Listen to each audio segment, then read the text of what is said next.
இந்த விஷயத்த கமலா கிட்ட சொல்லிடுறேன். ஓகேவா? ஓகே.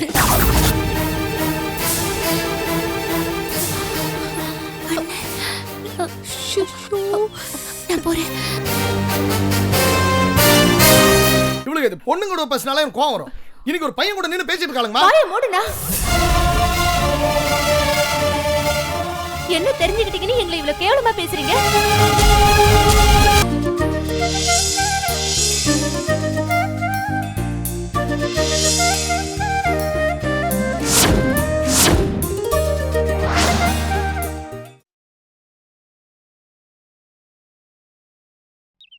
கண்டிப்பா இந்த விஷயத்த கமலா கிட்ட சொல்லிடுறேன். ஓகேவா? ஓகே.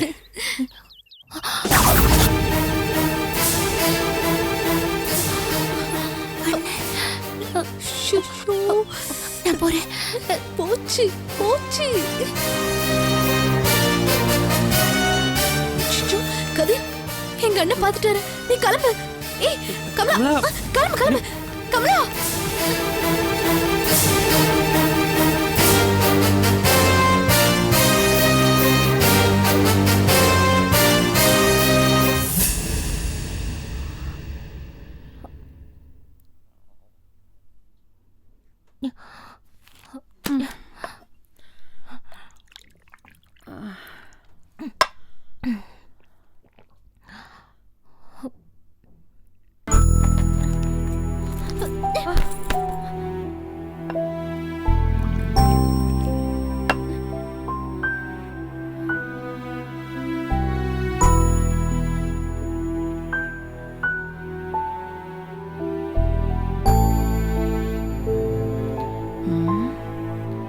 என்னாச்சு இவளுங்களுக்கு?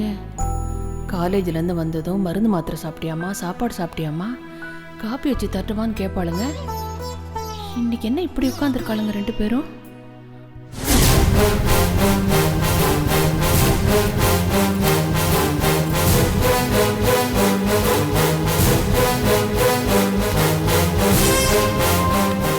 கமலா, நிம்மி, ரகு, என்னப்பா ஏன் இப்படி கத்துற? எங்கம்மா அவளுங்க?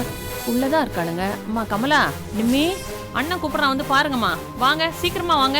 என்ன கேக்குதா இல்லையா?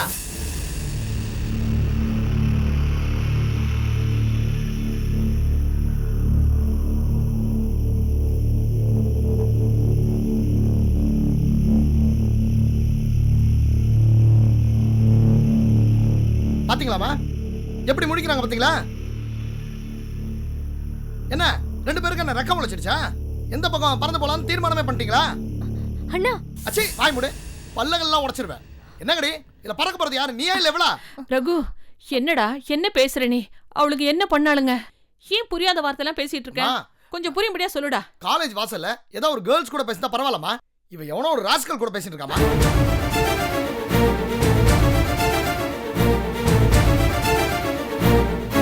அண்ணா, சீ, பேசாதடி. காலேஜ்ல இருந்து லேட்டா வந்தப்போ ஏன் லேட்டுன்னு கேட்டதுக்கு ஐயோ எங்க மேலேயும் சந்தேகப்படுறீங்களான்னு நீலி கண்ணீர் வடிச்சிங்க. இன்னைக்கு நானே நேர்ல பார்த்து கன்ஃபார்ம் பண்ணல. நான் சந்தேகப்பட்டது சரிதாண்டி. அண்ணா ப்ளீஸ். நான் சந்தேகம் வந்துட்டா பாக்குறது பேசுறது எல்லாமே நிஜமா தான் தெரியும். ஓஹோ, எனக்கே புத்தி சொல்ற அளவுக்கு வந்துட்டீங்களா? ரகு, என்ன ஆச்சுடா உனக்கு? ஏன் இப்படி இவளுங்க கிட்ட நடந்துக்கிற? இங்க பாரு, உன் தங்கச்சிங்களை பத்தி உனக்கு தெரியாதா? ஐயோ, நானும் ஒன்ன மாதிரியே தான் நினைச்சிட்டு இருந்தேன். குனிஞ்சத்தெல்லாம் நிமிர மாட்டாளுங்க, வெளியில போய் எங்கேயும் சிரிக்க மாட்டாளுங்க நினைச்சிட்டு இருந்தேன். நல்லா என் தலையில மண்ணை வாரி போட்டாளுங்க. இவளுக்கு இது பொண்ணு கூட பேசினாலே எனக்கு கோவம் வரும். இன்னைக்கு ஒரு பையன் கூட நின்னு பேசிட்டு இருக்காளுங்கம்மா. வாயை மூடுனா. என்ன தெரிஞ்சுக்கிட்டீங்கன்னு எங்களை இவ்வளவு கேவலமா பேசுறீங்க? நாங்க உங்க தங்கச்சிங்கண்ணா. என்னைக்குமே உங்க கௌரவத்துக்கு குறைவா நடந்துக்க மாட்டோம். ஐயோ, அப்போ இவ ஈன் அந்த பையன் கிட்ட இழிச்சிட்டு பேசிட்டு இருந்தது, நீ ஓரமா நின்னு எட்டி பார்த்தது, இதெல்லாம் எனக்கு ரொம்ப மரியாதை கொடுக்குற மாதிரி இருக்குல்ல? என்ன ரெண்டு பேரும் சேர்ந்து என்ன டிராமா பண்றீங்க? நிம்மி கதிர் கிட்ட பேசுறது அவளுக்காக இல்லனா, கதிர் என்ன விரும்புறதா சொன்னா. நான் முடியாதுன்னு சொல்லிட்டு வந்துட்டேன். ஆனா இன்னைக்கு அவ அப்பா அம்மா ஒப்புதலோட வந்தா. கமலாவை கதிர் விரும்புறத அவங்க அப்பா அம்மா கிட்ட சொல்லிருக்கான். அவங்களும் அதுக்கு பர்மிஷன் கொடுத்துட்டாங்க. அந்த நல்ல விஷயத்த கமலா கிட்ட சொல்லதான் கதிர் அங்க வந்தா. ஆனா இவ ஒரு வார்த்தை கூட கதிர் கிட்ட பேசல தெரியுமா? அதான் கதிர் அந்த விஷயத்தை என்கிட்ட சொல்லிட்டு இருந்தா. அந்த சமயத்துல தானே நீ எங்க வந்த. பாத்தியாடா ரகு, பாத்தியா உண்மை என்னன்னு தெரிஞ்சுக்காம அவங்கள இந்த மாதிரி பேசிட்டியப்பா. ஏண்டா ரகு, நீ தானடா அவங்க 2 பேரையும் தூக்கி வளர்த்த. அவங்கள பத்தி உனக்கு தெரியாதா? தெரிஞ்சுக்காம இப்படி எல்லாம் பேசிட்டியாடா அவங்கள. சரி, நீ சொன்ன அந்த பையன் கதிர், அவன் எங்கேருந்து வரான்? கதிரோட அப்பா கூட அடிக்கடி உங்க ஆபீஸ்க்கு வருவாரா. உங்களை கூட அவருக்கு தெரியும்னு கதிர் தான் சொன்னா. அண்ணா, உன்னை எதிர்த்து பேசுறேன்னு நினைக்காதண்ணா, என்ன மன்னிச்சிருண்ணா. சரி, அழக்கூடாது. நீங்க 2 பேருமே எனக்கு 2 கண்கள்.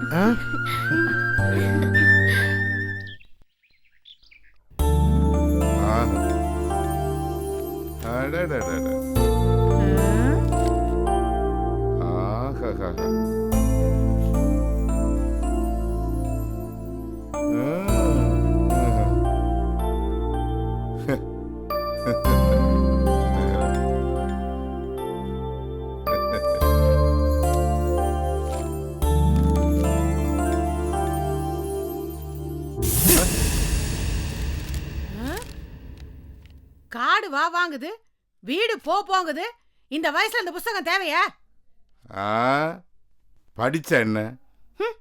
தெம்புள்ள ஆண்மகன் படிக்கிறான், வம்புள்ள பெண்மகள் படிக்காத. பிள்ளைக்கு கல்யாணம் பண்ண போறோம், அதை ஞாபகம் வச்சுக்கோங்க. இதையெல்லாம் படிக்கிறதுக்கு ஒரு வயசு வேணுங்க. உன்னை வச்சு வயசு எடை போடாத ராஜாமணி. நீயும் நானு ரோட்ல நடந்து போனோம்னா பாக்குறவங்க என்ன சொல்றாங்க தெரியுமா? நீ எனக்கு அக்காவான்னு கேக்குறாங்க. நான் அவளை சின்ன பையனா கையெல்லாம் ஜம்முன்னு மடிச்சு விட்டுட்டு இருக்கிறதா சொல்றாங்க அவங்க. ஒரு கலெக்டரா இருந்தவர் பேசுற பேச்சா அது? இந்த விஷயத்துல கலெக்டர் ஒண்ணுதான், கண்டக்டர் ஒண்ணுதாம்மா. நீ வெக்கப்படுறியா வேதனைப்படுறியா? வெக்கப்படுறவளா இருந்தா இங்கேயே நில்லு, வேதனைப்படுறதா இருந்தா போயிட்டே இருப்போ. என்னங்க, பையன் மாடியில தான் இருக்கான், கொஞ்சம் பார்த்து பேசுங்க. சிதம்பரத்துல இருந்து என் தம்பி போன் பண்ணான், எப்ப பொண்ணு பார்க்க வரீங்கன்னு கேக்குறான். நீங்க பாட்டுக்கு இப்படி உட்காந்து புத்தகம் படிச்சிட்டு இருந்தா, இந்த வயசுல பையன் படிக்க வேண்டிய புத்தகத்துல நீங்க படிக்கிறீங்க. போனமா சட்டுப்புட்டு பொண்ணை பார்த்தமா, கல்யாணம் பேசி முடிச்சமான்னு இல்லாம இப்படி மலர நினைவுகள்லே இருந்தா கல்யாணம் நடந்த மாதிரிதான். நான் சிதம்பரத்துக்கு போறதுக்கு தயாரா இருக்கம்மா. நீயே எங்கிட்டே வம்பு வளர்த்துக்கிட்டு இருக்க? நீ புள்ளகிட்ட போய் அவன் வரான்னு இல்லையான்னு முதல்ல அதை கேளு. பருப்பு இல்லாம எப்படி கல்யாணம் நடக்கும்? சங்கர் வருவான், என் பிள்ளைய பத்தி எனக்கு தெரியும், அவன் வரேன்னு என்கிட்ட சொல்லிட்டான். நீங்க மத்தவங்களுக்கு எல்லாம் சொல்லிடுங்க. நாம பொண்ணு பார்க்கத்தானே போறோம், இப்பவே கல்யாணம் எல்லாம் நடத்தல. அதுக்காக யாருக்குமே சொல்லாம இருக்கிறதா? அதுலயும் கூட பிறந்தவளுக்கு சொல்ல வேண்டாமா? தம்பிக்கு கல்யாணம் தெரிஞ்சா அஞ்சலி அடுத்த நிமிஷம் இங்க வந்துருவா. அப்படியே மாப்பிள்ளைக்கும் போன் போட்டு சொல்லிடுங்க. அப்புறம் என் வீட்டு ஜனங்கள்லாம் அவ்வளவு கிடையாதுமா. உனக்கு தான் மாமா, பெரிய மாமா, மாமி, அக்கா, அக்கா புருஷன், ஒண்ணு விட்ட சித்தப்பா, ஒண்ணு விட்ட பெரியப்பா, மாமன்மார், அக்காமார், தம்பிமார். அந்த காலத்துல சிலோன் ரேடியோல சொல்ற மாதிரி ஏகப்பட்ட உறவுகள் உங்ககிட்ட இருக்கு. அவங்க எல்லாம் தங்கறதுக்கு ஒரு சத்திரத்தை ஏற்பாடு பண்ணா கூட பத்தாதுல்ல. அப்பப்பா கொஞ்சமா நஞ்சமா கூப்பிட்டா போதும், ஓடி வந்துருவாங்க தெண்டைச்சோறு கூட்டிக்கிறதுக்கு. போதும், நிறுத்திக்கங்க. என் வீட்டு ஆளுங்களை பார்த்தா உங்களுக்கு பிடிக்கவே பிடிக்காத, பொறிஞ்சி தள்ளிடுவீங்களே.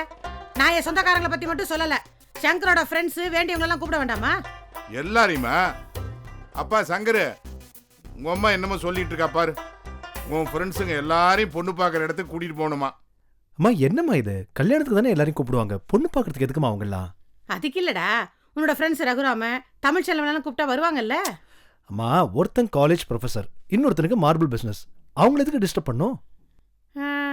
அப்போ ஒன்று பண்ண, நீ ஊரெல்லாம் சொல்லிட்டு வரியே, உன்னோட பெஸ்ட் கேர்ள் ஃப்ரெண்டு அந்த மேடம் வேணா கூப்பிட.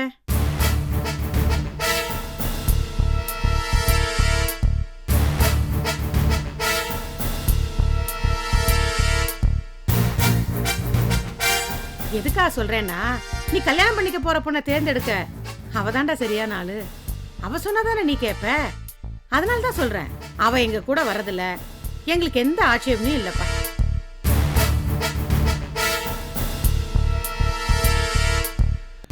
சரிம்மா, நான் கேட்டு பார்க்கறேன். ராஜாமணி, உனக்கு கொஞ்சமாவது அறிவு இருக்குதா? அந்த சித்ரா பேச்சே எடுக்கக்கூடாதுன்னு நீ தான் சொல்லுவ. இப்ப அவளையும் கூட இழுத்துட்டுவான்னு சொல்றீங்க நீ. உங்களுக்கு தெரிஞ்சது அவ்வளவுதாங்க. உண்மையிலே அவன் மனசுல நம்ம பையன் இருந்தா நிச்சயமா அவ வரமாட்டா. நம்ம பையன் இல்லைன்னா கண்டிப்பா இந்த நிகழ்ச்சிக்கு வருவா. அவளை பத்தி தெரிஞ்சுக்க இதாங்க நல்ல சந்தர்ப்பம். ஓ, அவளை கமிட் பண்றதோட நோக்கமே இப்படி ஒரு பாலிடிக்ஸுக்கு தானா? இவ்வளவுலாம் அருமையா யோசிக்க ஆரம்பிச்சிட்டே நீ. என்னை பத்தி உங்களுக்கு இப்பதாங்க புரியுது. ஆ. ராஜாமணியா கொக்கா? ராஜாமணி எனக்கு பல வருஷமா தெரியும்.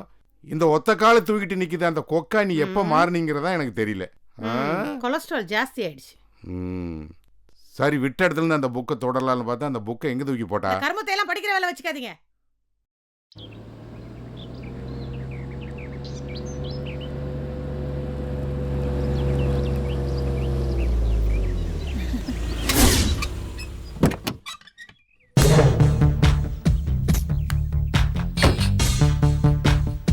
ஷாமலா, என்ன பார்வதி? இங்க வா.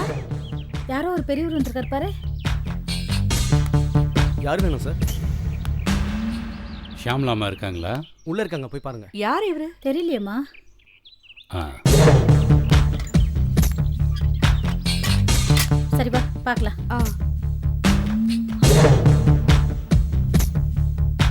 வணக்கம் பார்வதிம்மா. வணக்கம் ஷியாம்லாமா. எங்க பேர்லாம் தெரிஞ்சு வச்சிருக்கீங்க? நீங்க நீங்க யாரு? நாம உட்கார்ந்து பேசலாமே, வாங்க.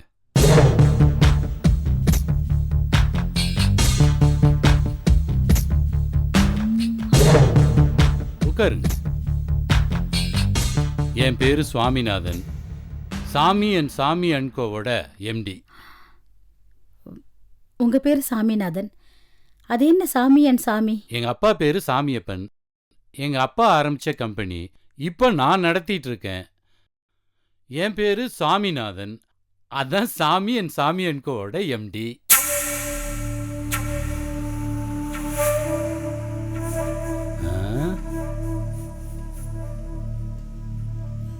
உங்க பெரியப்பா ஜெயச்சந்திரன் வீட்டை பார்த்து பார்த்து கட்டியிருக்காரு. ஜெயச்சந்திரனை உங்களுக்கு முன்னாடியே தெரியுமா? தெரியுமாவா? ஒரு காலத்துல நாங்க 2 பேரும் வேற வேற துறையில இருந்தோம்னாலும் ஒரே குட்டையில ஊர்ன மட்டைங்க தான். ஒண்ணுக்குள்ள ஒன்னா இருந்தோம். அது ஒரு காலம். மிஸ்டர் சுவாமிநாதன், நீங்க வந்த விஷயத்தை பத்தி சொல்லவே இல்லையே. நீங்க நங்கநல்லூர்ல வாங்கின கிரவுண்டை பத்தி எனக்கு தெரியும். அதுல பாதி அரசாங்கத்துக்கு சொந்தமானதுன்னு எனக்கு தெரியும். இப்ப அரசாங்கம் உங்களுக்கு பிராதம் அனுப்பி இருக்கிறதும் எனக்கு தெரியும். இந்த நிலத்து சம்பந்தமா அன்னைக்கு பழைய கலெக்டர் சந்திரசேகரன் நீங்க பார்க்க போனது, அவர் இந்த விஷயத்துல உங்களுக்கு ஒன்றும் பண்ண முடியாதுன்னு சொன்னது எல்லாமே எனக்கு தெரியும். பரவாயில்லையே, ஒரு இண்டஸ்ட்ரியலிஸ்டா இருந்துட்டு ஒரு சீக்ரெட் சிஐடி மாதிரி எல்லா விஷயத்தையும் தெரிஞ்சு வச்சிருக்கீங்க. இது என்னோட ப்ராப்ளம். அதை தெரிஞ்சு வச்சுட்டு நீங்க என்ன பண்ண போறீங்க? அநியாயமா என்ன மாதிரி ஒரு தொழிலதிபருக்கு இழப்பு வருதுன்னா எப்படிங்க சும்மா இருக்கிறது? ஒரு காலத்துல தொழிலதிபர் சங்க தலைவரா இருந்தவனா இப்ப பதவியில இல்லைனாலும் அடுத்தவங்களுக்கு ஏற்படுற அநியாயத்தை பார்த்துக்கிட்டு என்னால எப்படிங்க சும்மா இருக்க முடியும்? நானே முன் வந்து நீங்க வாங்கி இருக்கிற கிரவுண்ட போராடி உங்களுக்கு மீட்டு தர போறேன். இப்போ அந்த போராட்டம் எந்த இடத்துல நிக்குதுன்னு நாங்க தெரிஞ்சுக்கலாமா? ஓரளவுக்கு எல்லாமே சரியாயிடுச்சுன்னு வச்சுக்கோங்களேன். கீழ்மட்டத்திலிருந்து மேல் மட்டம் வரைக்கும் எல்லாமே எனக்கு அத்துப்படி. என்ன கொஞ்சம் பணம் அதிகமா செலவாகும். எவ்வளவு? அதை நான் திருப்பி கேட்பேன்னு நினைச்சீங்களா? நோனோ. ஷியாம்லாமா, ஒருத்தருக்கு உதவி செய்யணும்னு வந்துட்டதுக்கு அப்புறம் உடல் உழைப்பே பெருசா மதிக்காதவன் நான். காசு பணத்தை எல்லாம் பெருசா மதிக்கிறது இல்லம்மா. மிஸ்டர் சுவாமிநாதன், இந்த க்ரூர் மைண்டு, சாமர்த்தியமா பேசுறது, பணத்தை செலவு பண்றது எல்லாமே எனக்கும் தெரியும். என்னாலையும் நீங்க செய்யற அதே காரியத்தை செஞ்சு என் நிலத்தை மீட்டிருக்க முடியும். ஆனா அதுக்காக எல்லாருக்கும் சலாம் போடுற உத்தியோகம் எனக்கு பிடிக்காது. நம்ம பணத்தையும் செலவு பண்ணிட்டு அவங்க எதிர்க்க நாம எதுக்கு பல்ல இழிக்கணும்? It's a good policy. நீங்க பொம்பளை, அந்த மாதிரியெல்லாம் செய்யறதுக்கு நானே ஒத்துக்க மாட்டேன். ஆனா என் வழி தனி வழி. என் நிலம் என் கைக்கு வந்ததாவே நான் நினைச்சுக்கிறேன். எல்லாம் உங்க முயற்சியால. சந்தோஷம்.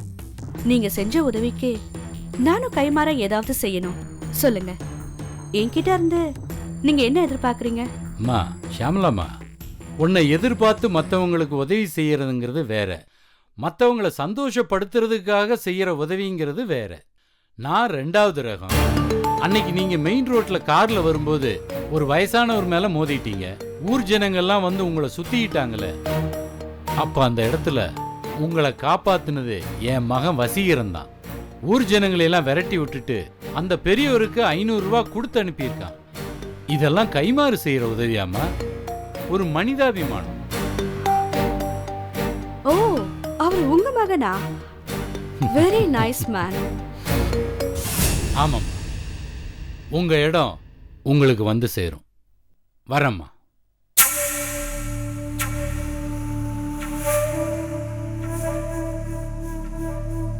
ஷாமலா, ஆ, அவர் ரொம்ப நல்ல மனுஷனா இருக்காரு.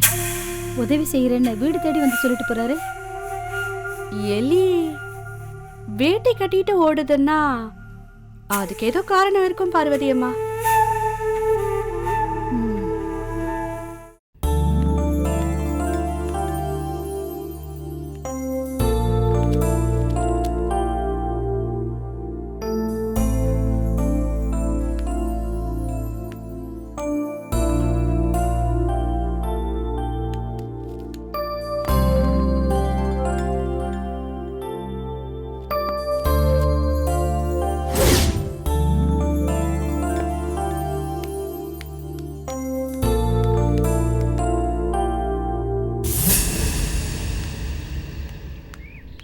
வா பூங்குது.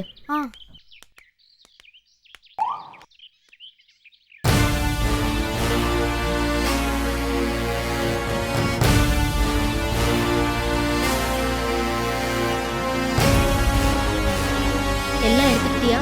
எடுத்துக்கிட்டேம்மா. போலாமா?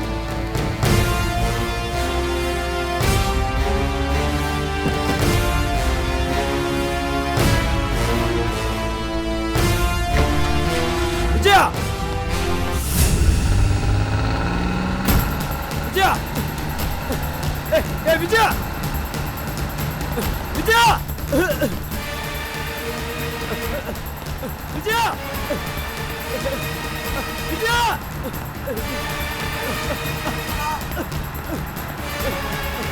விஜயா,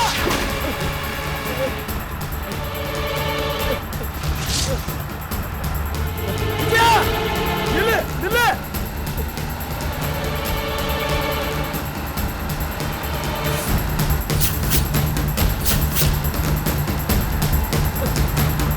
விஜயா,